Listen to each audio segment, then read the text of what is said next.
All right, here's cat payload scales on our next generation loaders, and I'm going to show you how to load a truck with auto tip off to stockpile with a bucket reload. If you tip too much material out, how do you recover that?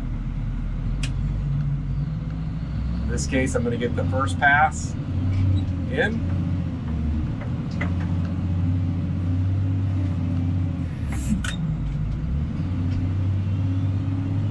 Now I can work just as quick as I need to on these first passes.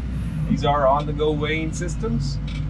And as I've got that first bucket, I'm going to make sure I dump to the threshold to get those asterisks. There it is. So I'm good. Make sure that material's out. Come back for that second pass.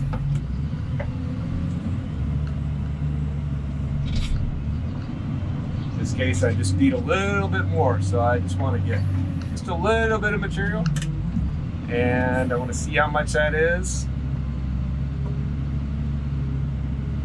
And in this case, let's say it's a little too much, so I want to tip some material off. In this case, I'm going to tip some out, and I tipped too much. I wanted 13 tons and I tipped too much. So how do you fix this?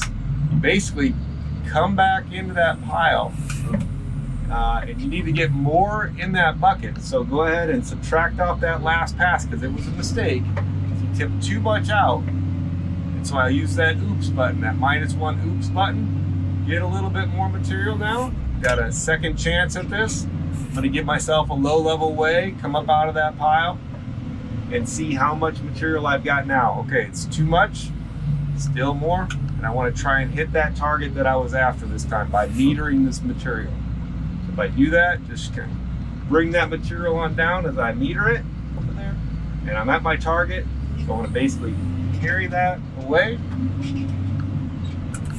on over to my truck, and you can see that is how you use this payload scale. If you actually tip too much material off, that's how you would actually regain and reload that bucket. In this case, I've got my 12.6 tons on that I wanted, so I'll go ahead and save that.